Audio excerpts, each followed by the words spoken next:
Hey, welcome back to another exciting episode of YOML, a year of magical learning. If you like our podcast, hit the subscribe button. We post these on a regular basis, usually from Monday to Thursday. Click on the bell to get notified whenever we have one uploaded. So today we're on book 115. Let's see what Matthew McConaughey has to say. The book that we're going to be talking about today is Greenlights by Matthew McConaughey. Mhm. I can't remember. Did you read this one or not? It's still in my library, my anti-library? audio. Yeah, anti-library. You should really check this one out because it is one of my top 15 book in this journey thus far. I might venture to say top 10. It was that entertaining. It was just a really entertaining book. And not only was it entertaining, but I actually learned a lot from it. Matthew McConaughey is a weird dude in a good way. Like he's a Texans dude. Yeah, well, yeah, he's a huge Texas, through and through kind of guy. Actually, he's from Uvalde. The shooting was, and he's a big Longhorn guy. He lives in Austin, Right. But yeah, no, he's just an interesting guy. Like, I mean, he's lived an interesting life. His story was really interesting, And honestly, he does have that, midnight DJ voice. Oh yeah, he's got a great voice. So not only was this book entertaining, do it as an Audible book because he narrates it himself, and it's just like super entertaining. I mean, that made it even like that much way better. Hearing him do his own writing or read his own writing kind of thing, and it was like a performance. It was amazing, honestly. I mean, I really enjoyed it. This has been like one of the top best-selling books since he released it a few, whatever it was, maybe a year and a half ago or something. 5 top 10 bestsellers kind of thing. It's because it's that good. I mean, it's a really good book. So check it out if you haven't ever read it, and anybody that's listening in on this, check it out for sure. But yeah, I think I would definitely do that. I'm actually looking for a change of, I guess, subjects to read on. So man, you can never go wrong with a great autobiography. Learning about people's lives is just fascinating. It'll never get old for me. The reflection title from this particular book is called The Art of Running Downhill. Just a quick description of the book itself. It's called Greenlights. It says in the description, he exiled himself into the desert without electricity for 52 days while writing this book. And after reading this book, I 1000% believe that he did that. Like, this guy's wild. I mean, he is on a spiritual journey, and he's really in tune with himself. He's very much so a reflector. He's somebody that, a lot of this book came from his journals that he started writing when he was a kid. It actually reminded me a lot of my own journey of writing in particular. It sounds this one. It does. I mean, it really is. I mean, it's exactly like this. I mean, it's a lot of things where he learned lessons, he wrote them down, he experienced life, and he kept catching green lights, eventually, which is his thing, right? So a green light is, the way that he describes it is, it's a book about how to catch more yeses in a world full of no's, and for him, green lights are, you're looking at like a street and everything's a green light, and you just keep hitting more and more. It's like the compound effect. Once you start hitting a few green lights, and you know where you're headed, it just seems like the green lights pick up speed, and you pick up more and more green lights. Once you start hitting a lot of green lights, doesn't seem like it slows down, But you have to be intentional about catching green lights, right? That's the idea of the book in general, and the story that he paints throughout the entire book. It's not so much like a philosophy or a memoir as it is almost a philosophy book mixed with a little bit of a memoir. That's why it's really entertaining. Some of the stories that he tells about his life are wild. He would have dreams about the Amazon or something like that, and he just goes to the Amazon and tries to find a snake or something. He did it multiple times where he just had a dream about something and went to some weird area of the world just to go explore it. Like, you're like, this guy's nuts, but in a good way. I mean, I think he's following his passions or calling, or whatever you want to call that word, right? He dream about something, say, hey, I want to know what that is about. So he just jump on an airplane and go over there and say, okay, I want to know. It make me curious, and I have the means to do it, and I want to find out. I mean, that's, to me, in my view, is the ultimate lifestyle. It's like, hey, because you're not constrained by anything. If you are interested in something at that moment, you just go ahead and go and figure it out yourself. I mean, Matthew McConaughey would absolutely be a great Clubity member because he's on his own journey, but he's trying to produce meaningful work on that journey. And like, one of the things I thought was really cool about his life, just like as a side note from the book in general, he talks about, do you remember the movie Dallas Buyers Club? About when he was he lost 100 pounds and he was an AIDS patient that was dying, and it was about this buyers club for AIDS drugs in Dallas that this particular guy founded, and it was a book that he wrote. Anyway, he got this movie produced, he starred in it, and he took a huge risk in his career. He turned down, I think he said he turned down roles for $14 million at one point in time to keep doing his rom-com things, and he was like, no, I want I want to produce meaningful work, and this is what I want to do. He just sat back and he did his thing and he stayed focused and he worked on his craft. And eventually he finally caught a green light where somebody was like, okay, fine, do this movie. And he won an Academy Award for it. And that started all this other, crazy, movies that you didn't ever think of Matthew McConaughey in before, but now he is. Like, he was the rom-com guy before, and now he's like a serious actor because that was meaningful for him. And he had the wisdom and the self-awareness to say, like, this is who I want to be and this is what I want to do, and wait on it, and to pay his time and to wait his time out. He had a paradigm that he wanted to view his life through, and he had a purpose that he wanted to fulfill. So this particular reflection for me is one of the things that he talks about, around catching green lights is in the book is the art of running downhill. And if you remember back to my book, I talk a lot about running in my book a lot too. I mean, the whole NICU marathon that I talk about is kind of really centered around the theme around running a marathon in general. And for me, this goes back to like Atomic Habits, where, you talk about like make it an identity kind of thing. I've always said I hate running my entire life, and I don't hate it anymore, but never in a million years would I've ever thought of calling myself a runner, but I run every day. And I kind of like it now, and I would call myself a runner. I was learning how to run after Amelia passed away, and during this whole journey, a few years later, I would call myself a runner because I've been doing it every single day and I enjoy it now. I love getting out there and just getting my body moving. And, when he talks about the art of running downhill, catching green lights, basically, there is an art to running downhill. There truly is an art. And the best part about running downhill is like, when you're running uphill, it's the worst, man. Like, there's nothing worse than being out in the sun. It's dreading. It's dreadful. Awful. It's eating frogs for breakfast. It totally is. Yeah, it's a great way to describe it. When you're running uphill, your quads are burning, your lungs, you're gasping for air, you're going slow, you feel like you're going nowhere. Everything's against you. Everything's against you. It feels like the sun's, your sweat's pouring down your eyes, and you're just like, God, this just sucks. I do not want to keep doing this. And, you keep battling, you keep going through those yellow lights, the red lights, whatever it is. And all of a sudden you make it to the top of the hill. And then you're staring down at this clean downhill thing. And as soon as you break that top of the hill, it's just like magic happens. Your whole body eases up, your mind eases up, and you're like, I made it. But not just I made it. Then you start to go down and your body just magically responds. It like opens up. Your stride lengthens, the wind just starts blowing in your face as you're picking up speed and you're going downhill. It's cool from all the sweat from going up the hill. And man, it just feels like it's effortless. Your stride is just perfect. And it seems like you're just effortlessly running at your fastest pace you possibly can. And it just feels so damn good.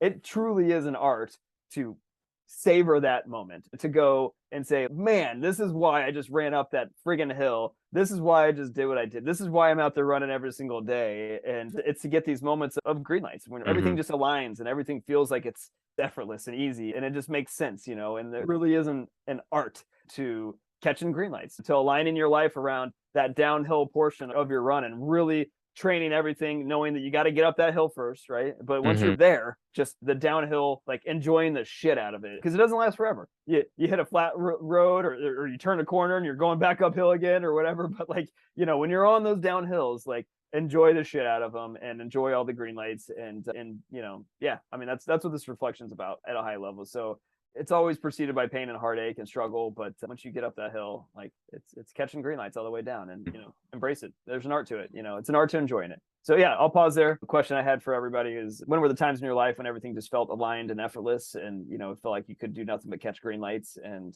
if you're a runner, like, what I'm talking about with running downhill, and that feeling of just feels good.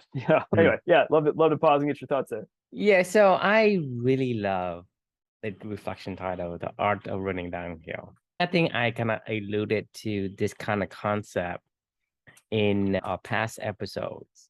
So I love the title, but I may disagree on the fact that you have to struggle before you have the ability to go downhill. Because for me, it's like a beaver. Go back to beaver again. Yeah. If you're I know born, what you're gonna say, actually. If you're born with waterproof coat, it's downhill for you. So go back to what I'm doing here. Like, the question is like, when were the times in your life when everything felt aligned and effortless? That is this thing. You and I get on to this daily podcast, right? We have no preparation, no nothing. We just say, hey, what do you think? Right? This is effortless for me. I don't do shit.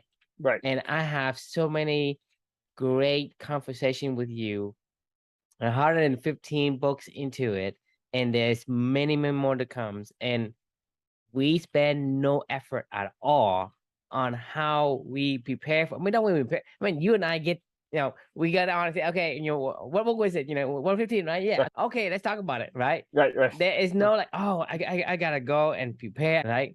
And like I said, whatever comes to mind, whatever lesson we learn, we said it's, to me, this is an effort because it aligns with our value, it aligns with what we want to do, it aligns with what comes natural to us, is our calling, because you and I love to learn. You and I are very curious about the world, right? And that's the reason why you and I do these things without a lot of effort. For a lot of people, I mean for all this writing you've done like 240 or 250 reflection, which is like a huge, like, I don't know, this is a single block in itself, right? This is people are struggling. 353 words as of this morning. So exactly. And I was 250 this morning. So yeah. So you see how much of an accomplishment you have done, but for you spend like maybe in the beginning about an hour, but eventually it gets better and better, right? Yeah. Right. But no, it's about an hour a day. Right. Yeah. But the thing is, these are kind of things that you do, and you do them while enjoying it. And to me, that's how to catch a green light. I'm comparing it to a run where you can't always run downhill, because you got to get uphill to get downhill. Well, that's in an actual run. Literally, you have that limitations, but in the metaphysical one, right, there exactly. is no ending to running downhill. And that is what I'm talking about. That's what I'm alluding to. And I agree with that. And I told you, we talked about this before. Remember, I said, why are we going up the river? Why can't we just go with the flow of the river? So choose your environment, so that way and orient yourself in a way that wherever the river flow, that's where you want to go, right? Because that's catching green lights. And it's like, go with the flow, find the things that align, and catch more green lights as you go. And one of the things that you mentioned when Matthew McConaughey, we're talking about the, turning down the $14 million Dallas Buyers Club, right? He turned down a $1 million offer, so he could wait for that role where he made no money, basically, and he would produce the movie. But no, that was the opportunity that he wanted to do, was to make no money, but to do this role that was like really challenging for himself, Right. So doing that is meaningful work for him. And to my point and to your point is that is aligning with the core values of what he really wants. That's his calling. And that essentially allowing him to catch the green light, reoriented himself in a way that he's going down the river, i.e. running downhill. And so to me, it's a great reflection title. I really love that lessons, and keep it.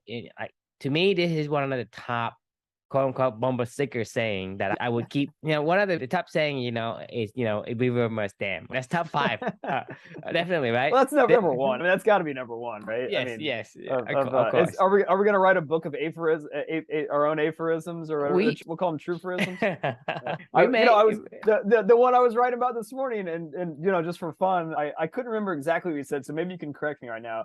So the reflection I was writing about this morning was The Old Man in the Sea, right? And you ever heard of that book before?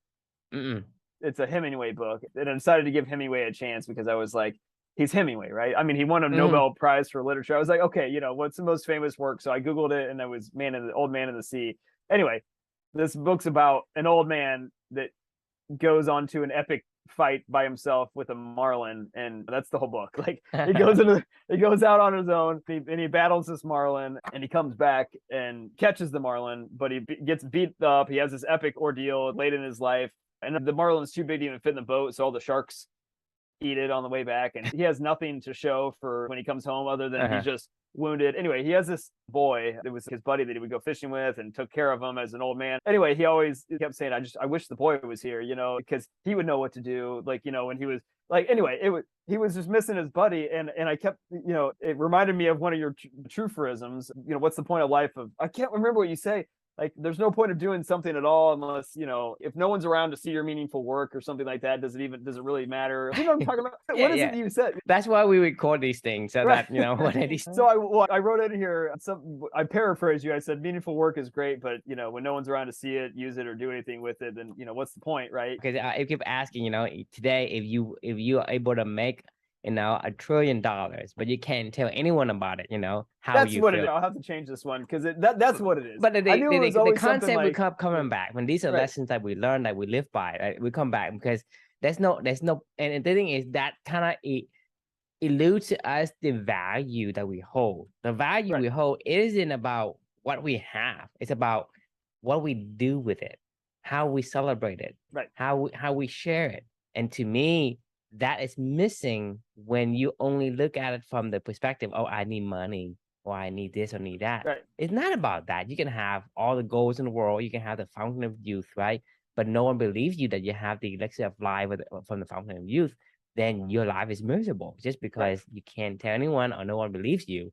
A lot of people actually, they die because of that blockage of your, something is burdening you from, if you don't share it, it becomes a burden. That burden will crush you. So if you produce amazing, meaningful work and you have no one to share it with, it just feels selfish at a certain, it's like a reservoir, you know what I mean? Versus a channel or versus a river. It's like you're running downhill, but your downhill is like, you know, I don't know, or that's a bad, it's like your stream is coming down the mountain and then it just goes into a reservoir that only you know, have access to. The reservoir of nothing. You have a reservoir of nothing, like no fish, no animal, no one's using it, nothing, right? Know that the meaningful work mattered to you, but if you don't do it with somebody else, that was a reflection. It's like, what's the point of meaningful work without meaningful relationships? Exactly. That's why the old man said, I wish the boy would be here, because, you know, he wants to share. And to me, that is what's valuable to the old man, and similar for us. It's about, you're ruining my reflection for this book, because that was what I said. Was,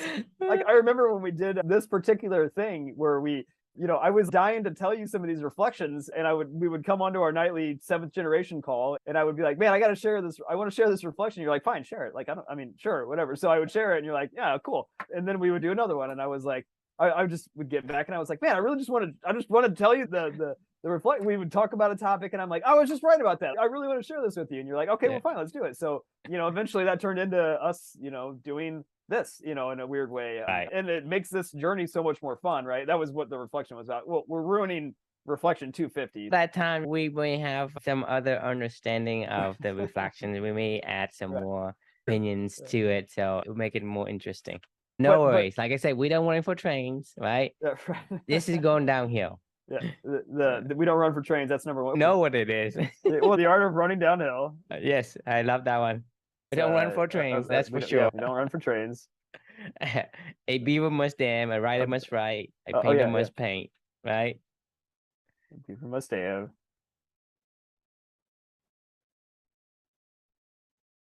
So what did you say? It's like, if you make $1 trillion, but you can't tell anyone how you feel. That's what I say to kind of describe what I'm thinking, but it's not a saying per se, you know? So I don't know. We'll think of something. Well, you need to start writing these down so you can do your own Beta Procustus style book of that writing's like right up your alley. Just go get your truthorism. In fact, I do enjoy these sayings, because these sayings is a way for me to have my memory palace, right? I'm living my life based on these sayings. This saying is essentially a memory trigger to get me to think about, don't try to go uphill, don't go against the river. Find and orient yourself to go downhill. That means that, hey, you know, I don't have to take the environment as is. I can't change the environment, but I can change what environment I can be in. I can, like I said, you know, people look at it and say, hey, you know, I have a job and I move, right? Wherever I go, it's going to change me. It's going to be like 10, 20, 30 years of my life. But when I move somewhere, I didn't even think about it, right? That's an environment that we don't spend enough time to make decisions on what affects us. Similarly, we don't take the time to reflect on what it is that we value, what it is that we want, what is our calling, what it is that we are born to do. Like I say, a beaver is born with a waterproof coat. It can swim real well. It can be in the water all day long, right? Right. Other people are not so lucky. And so they are utilizing advantages that they have. We never think about that, right? We have the ability to imagine in things. We have the ability to simulate stuff. We have the ability to the freedom to choose between the stimulus and response. We have the freedom, we have these superpowers. That's one. Yeah, keep going. But I'm saying it's one of those things that to me, it's I like to have these saying because it's shortened, but it explains a lot, right? It packs it all into a little what like we talked about before, like mastery is being able to write it down. Saying something is to say the art of running downhill, like somebody go, yeah, okay, I get it, but the art of running downhill, it makes sense, but how do you do it? Right. Yeah. And or I don't run for trains, and I just told you how. Right. Yeah. I just told you how. Look, you can't change like your environment, but you can change the environment you be in, right? Your workplace, right? You don't like that workplace, get another workplace. Right. You see what I'm saying?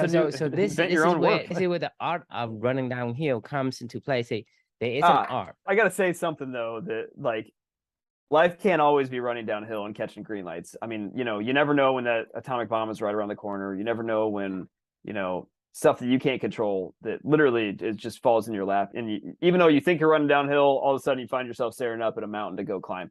Like use that same purpose. But you the same. You can redo. I mean, you're not doing only like, hey, I was born and I oriented myself once. No, you do this all the time. I agree. I wanted to make sure outside your control. I just wanted to make sure that we don't, people think that like, it's all, you can always be able to run downhill, right? Well, exactly. But the thing is, you have the control. It means that the only thing you can control is you can't control the stimuli that comes into you. You can't control the atomic bomb that comes to you, but you control your response, right? Right. The freedom to choose your response. That means that when an atomic bomb comes to me, yes, if I continue to go the direction that I'm going right now, it is going to go up here because the environment changes, the terrain changes. I'm just being flipped upside down. I'm going up here again. So that's a time when you say, well, I have these concepts, the tools in my toolboxes. How do I utilize them so that I can make that easier? I agree.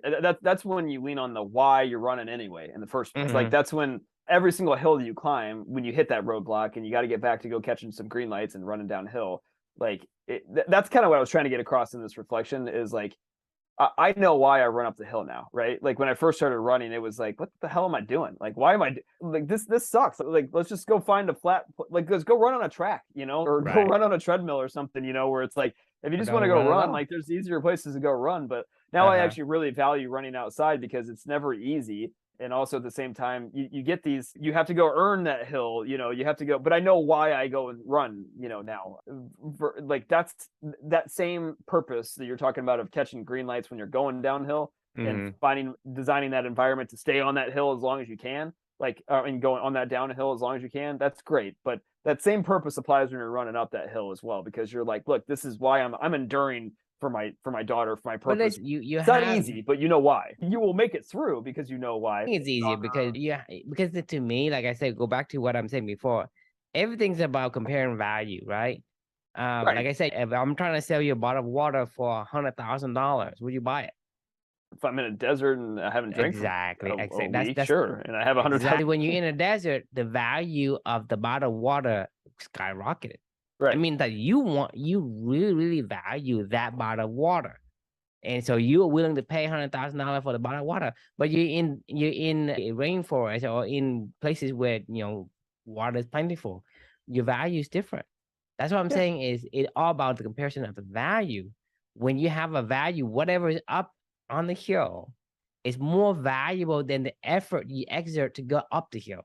To me, the value is so high of the goal that you have uphill that's 100x compared to the effort you put in, because you know what I'm saying. So to me, because of the value differences, it is allowing you to endure. It allows you to have the internal energy and power to drive that legs and calves and quad muscles of yours to go uphill. And to me, that allows you to get to the hill.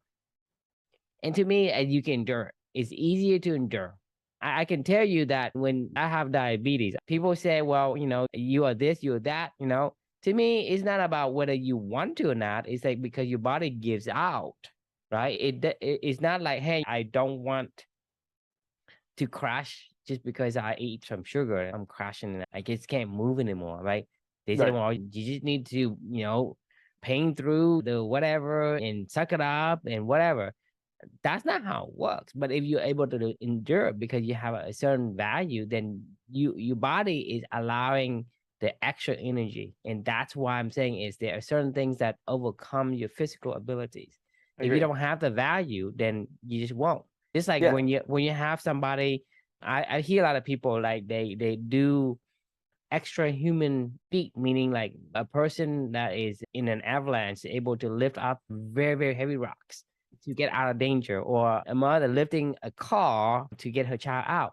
And even after they did that, all of their muscle is broken, but they were able to do it because the inner drive allows the body to push all the energy into, even though it's going to damage the muscles in the body, it gives you that particular boost, like a Knox boost in a racing car, right? So to me, it's going to give you the extra boost physically to get up here. Therefore, it makes it easy. I can't disagree with that at all. I think both running uphill, there's an art to running uphill and there's an art to running downhill. And I think they both are the same thing that we're talking about, which is, run with purpose, right? Like if you run with purpose, then it isn't all Greenlights. In the metaphysical but maybe you can turn the red. Going uphill is going downhill for you. Could be. Maybe you turn that red light into a yellow light or something like that, But you think about it now. Somebody asks, hey, we want you to write a reflection every single day or every single week after you read a book. And you do that for 365 times, right? Ask somebody to do that. What would they say? They say that's really a lot of work. Well, that's running uphill. Would say, are you going to pay me? How much are you going to pay me? Am I going to pay you $1 million or something like that for doing this? Like that sounds like I'm a not paying project. you nothing. Right. I'm not paying you anything. No, right? I mean, I know. You're going to buy the books. You're going to read them and you're going to write them and you're going to write 365 of them. That's running uphill. But you are running uphill today. Well, I don't feel like I'm running uphill. Exactly. That's my point. Right. Running uphill physically, but in the metaphysical world, it's running downhill for you because you align your value, because there is something there's a reason why you're doing this. You're doing this for $1 million. You're living for $2 million. To me, in the metaphysical world, you're running downhill, even though for sure, for the physical effort itself, it is running uphill. I like your analogy, but just to be fair, the first 30, 45 days, I mean, oh my God, when I go back and read my writing from those first like 30 to 45 reflections, I'm like, oh, like this is awful. But to be on the same side of everything, when I go and read like the past like 100 or so, I'm like, man, these are really good. I wrote that. I was like, these are pretty damn good. You go back and go back and watch the first episode. I mean, what are these guys saying? Well, I mean, and they were like 10 minutes long, and now they're effortlessly, 40, 50, 60 minute long conversations. We went over time, and then the wives are getting. Right. Well, no, so I mean, to me, I like your point. Your point is very well taken, except for those first like 30 to 45, those were running up a hill. I mean, they did not feel like the Greenlights at that point in time. It was fun. For some weird reason, I was enjoying running up the hill because I knew what I was doing this for, but like they were not easy. It was really hard. The first monthly challenge. Just think of it in a metaphysical as gaining momentum, because now you are picking up speed as you go down the hill. Okay, the first one is you got to take the step. Even though going downhill, you still have to take a step, but make sure you don't trip and fall. You still have to maintain balance. There's still work and effort to do, but now you're just using the momentum and the speed's picking up, and you're going faster. But you have no need to do anything else other than just keep going downhill. Right. Agreed. I was going to show the first book and the first reflection. Sure. Actually, the formatting is so bad, and this is actually me correcting it. Like, before it was just one big block, like writing, I think. And I mean, I don't compare it to the most recent one where it's nicely written out, you know, longer, like It's very much much longer. so. The point where I can't fit all these texts inside of the YouTube description.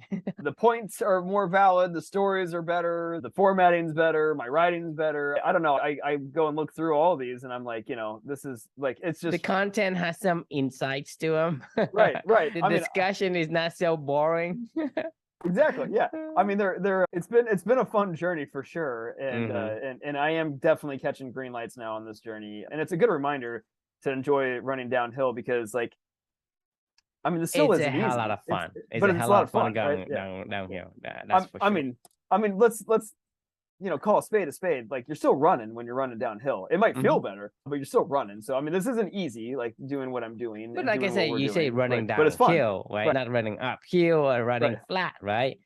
Yeah, it's when the hard work becomes fun, you know, and then it's like, oh, I don't mind doing hard work if it's just enjoyable, right? You know, The thing, you say either you're running downhill or you don't run at all, right? And my opinion on that is you cannot do nothing, right? You have to do something. Yeah, you gotta run. As a human being, you have to do something. You gotta run. You gotta participate in the life squash, whatever. You have to participate. You have to be a participant. You can't just say. Are you capturing these? You know.